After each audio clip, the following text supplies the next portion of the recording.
보이스피싱, 리딩, 투자 사기. 끝이 없는 사기 사건에 혹시 당황하고 절망하셨나요?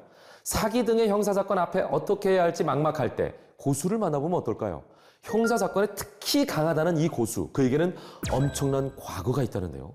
형사사건 변론의 고수를 만나보겠습니다. 네, 여보세요? 네, 씨 본인 되십니까? 네, 어디시죠? 서울중앙지검이고요. 저희 쪽에서 발부해드린 공문장 혹시 못 받으셨어요? 이유가 뭔데요? 누구나 맞닥뜨릴 수 있는 범죄 상황. 그런데 이때 필요한 건? 전문가의 경험으로 당신의 문제를 해결해드리겠습니다.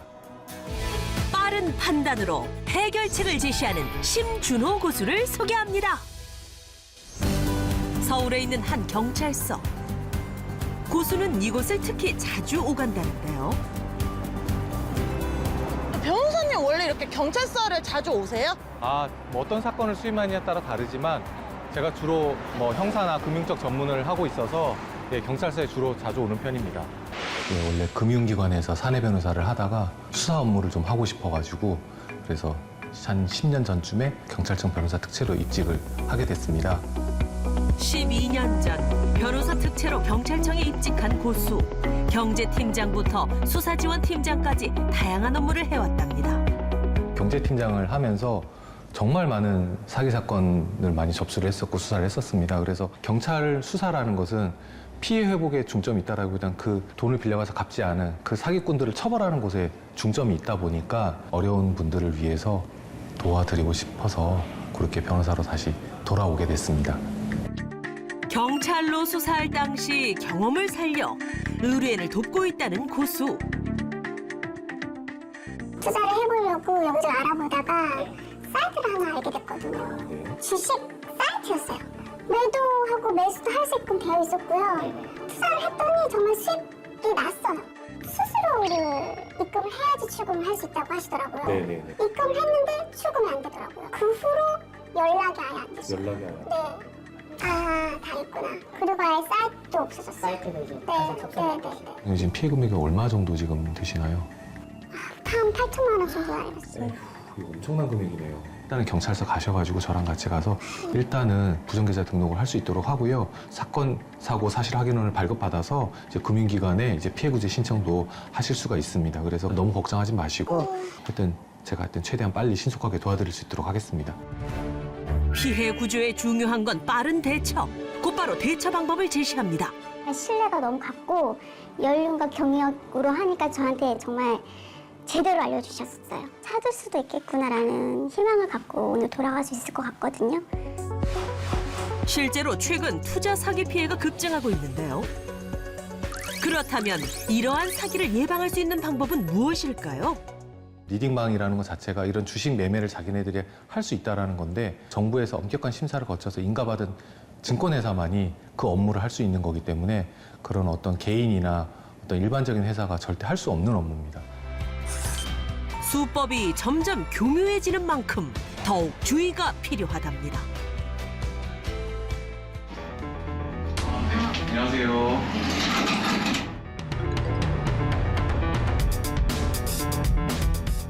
정확하게 어떻게 지금 대출 사기를 당하신 거예요? 제가 자금이 필요해서 인터넷으로 대출 신청을 했어요. 거절을 하고 그런 와중에 갑자기 어디서 문자가 온 거예요. 대출 해주겠다는. 연락을 했더니 대출을 해준대요. 근데 문제는 대출 수수료를 먼저 저한테 입금을 하라 하더라고요. 수수료 입금하고 나서 거기서 연락이 두절되는 거예요. 이른바 햇살론 빙자 대출 사기인데요. 얼마 정도 지금 수수료 입금을 하셨나요? 수수료는 200만 원이 걸린 거예요. 한 며칠 정도 지금 되신 거예요? 이틀 됐어요. 이틀 정도 됐어요. 빠르면 빠를수록 좋습니다. 왜냐하면 금융기관 CCTV에 이 사람의 인적사항이 다 이렇게 노출이 되기 때문에 그 사람을 잡을 수 있는 가능성이 훨씬 높아집니다. 계좌에 대한 지급정지 신청하고 그다음에 이제 금융기관에 가서 피해구제 신청까지 하시면 그래도 가능성이 매우 높지 않을까 싶습니다. 신용도가 낮으신 분들인 경우에는 정말 대출이 또 필요하신 분들이 많은데 그러한 그 사람들의 약점이라든지 힘든 그 점을 또 악용을 해서 조금이나마 남아있는 그런 또 자금을 또 이렇게 편취해가는 되게 악랄한 수법입니다. 사기 피해 예방을 위해선 꼭 알아둬야 할 것이 있습니다. 공식적인 대출 중개업을 하시는 그분들은 대출을 중개한 이후에 금융기관으로부터 수수료를 받는 것이지 개인으로부터는 절대로 수수료를 받을 수 없도록 되어 있으니까 그런 대출로 인한 중개 수수료를 요구하는 것 자체가 불법이라는 점을 꼭 명심하셨으면 좋겠습니다. 의뢰인이 떠난 후 곧바로 서류 작업을 시작하는 고수. 사건 조사에 꼭 필요한 부분에 대해서는 더욱 꼼꼼하게 서류를 준비한다고 합니다.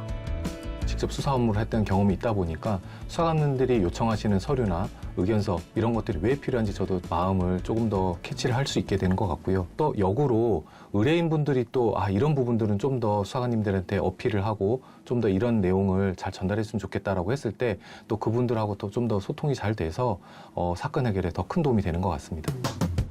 그날 오후 과거 고수에게 사건을 맡겼던 의뢰인이 찾아왔는데요.